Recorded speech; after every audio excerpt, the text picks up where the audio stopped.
Welcome to Luca and Miguel. Enjoy the video. You start by confirming your Windows build and whether you need x86 or x64 packages, because installing the wrong architecture wastes time.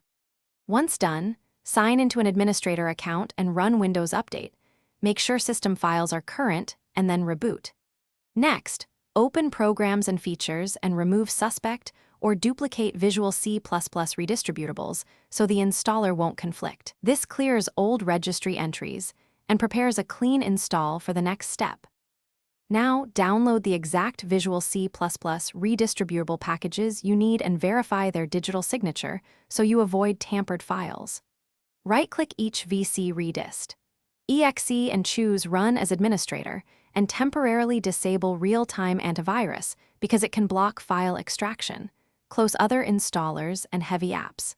If the setup still fails, rerun with the installer switch to create a verbose log. Then read MSI error codes and note result values. Those codes tell you whether it's file access, policy, or package mismatch. Finish by repairing any installed Visual C++ packages through Programs and Features. Then run sfc/scano followed by dism/online/cleanupimage/restore health to fix corrupted system files. Reboot after those steps. Next, confirm the redistributables appear in Programs and Features and launch the application that needed them. If it still fails, one key troubleshooting tip. Collect the installer's verbose log and check Event Viewer for Windows installer error.